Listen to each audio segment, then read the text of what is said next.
known as the Black Death. The much-feared disease spread quickly for centuries, killing millions around the world. As the world faces another pandemic, people are trying to bring out similarities with the Black Death, the world's deadliest pandemic in human history.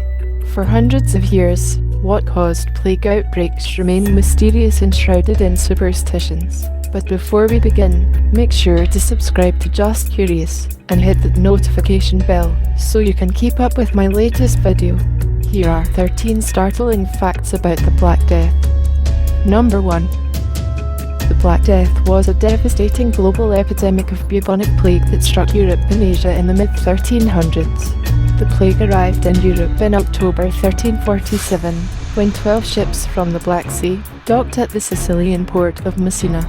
People gathered on the docks were met with a horrifying surprise. Most sailors aboard the ships were already dead, and those who were still alive were gravely all covered in black boils oozing with blood and pus. Sicilian authorities hastily ordered the fleet of death ships out of the harbour, but it was already too late. Over the next 5 years, the Black Death would kill almost 1/3 of the continent's population. Even before the death ships arrived at Messina, many Europeans had heard rumours about a great pestilence that was carving a deadly path across the medieval superhighway known as the Silk Road. Indeed, in the early 1340s, the disease had struck China, India, Persia, Syria, and Egypt.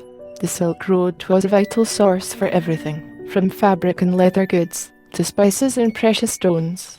It connected communities and allowed them to share innovations, as well as language, culture, and religious beliefs. It also enabled the Black Death to spread along its route and eventually reach the edge of Europe, where it killed more than 50 million people between 1346 and 1352. Number 2. The first stages of bubonic plague are characterized by vomiting, nausea, and fever. The most common symptoms at this stage are swollen lymph nodes around the armpit, groin, and neck. These sores gradually turn the skin around them into black, giving the disease its infamous name of the Black Death. Number 3. It was the pandemic with the highest mortality rate in human history. Alexander Yersin discovered the cause of the plague. He discovered that the cause of the disease is the highly pathogenic Yersinia pestis. These bacteria exist in small animals and fleas. The infected fleas transfer the bacteria when they bite humans. Inhalation and direct contact are two other ways that humans can get infected. The disease attacks the body's defense mechanism. Once the protective mechanism goes down, bacteria grow without any resistance. Number 4. The deadliest pandemic in human history caused panic and created many strange ideas and measures to deal with the disease. Charles Delorme, a French doctor, has invented a special doctor's dress called plague costume. The dress came with a special mask and was made from a light wax cloth. The mask had eye openings covered with glass, and a beak contained a mixture of herbs and spices.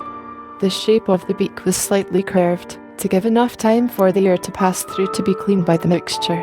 An order was issued to clean the streets and flush them with water. Fires were lit in the streets and inside homes to purify the air.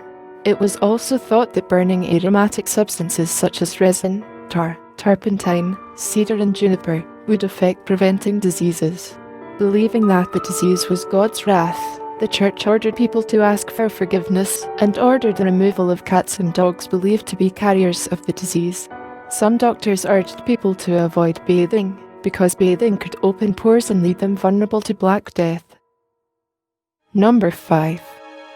Many of the precautions we see now have been developed to prevent the Black Death from spreading.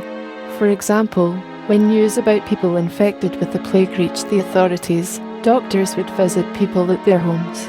After the confirmation, they were confined to their homes with their families.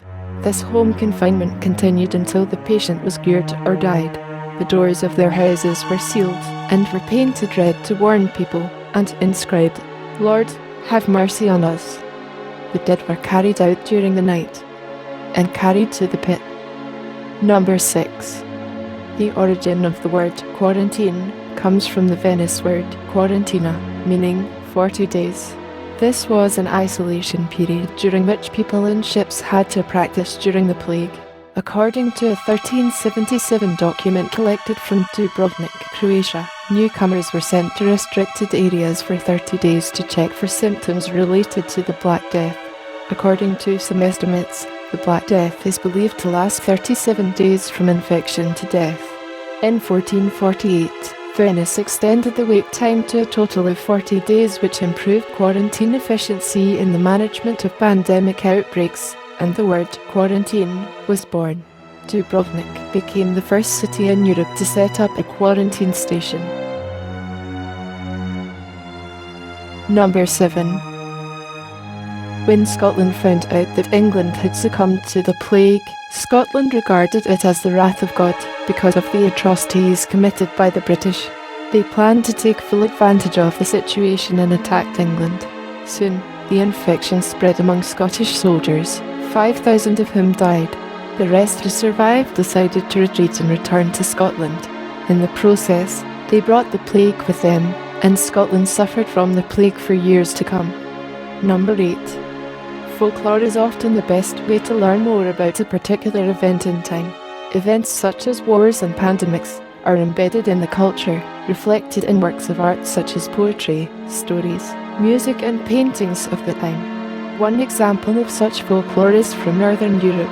The Black Death is personified as an old crooked woman with a broom and a rake. The story tells us that very few would survive if the old woman used the rake. But if she used broom instead, the plague will wipe out the continent and leave not one alive. Number 9. Some labour rules went into effect in 1349 after the devastation in Britain and Wales brought by the Black Death. The law made the following clear: everyone under 60 must work and not be idle. Wages cannot be higher than they were before the plague. Landowners and employers shall not hire more workers than necessary to work on their lands. Products must not be priced beyond reasonable limits for higher profits. No alms or free food should be given out of pity to able-bodied beggars.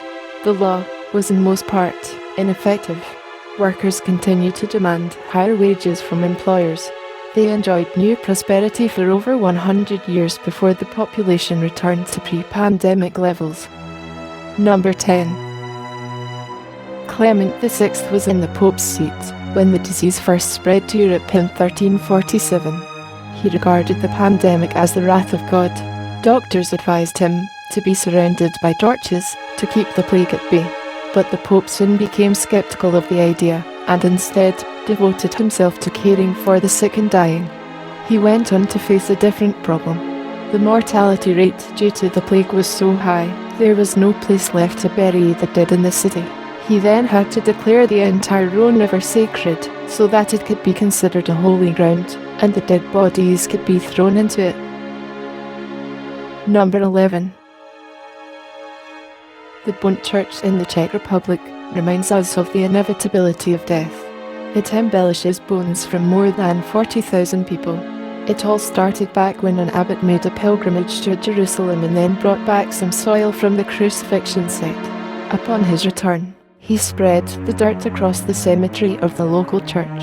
As word of the sacred soil spread throughout Bohemia, it became one of the most popular burial sites in the region.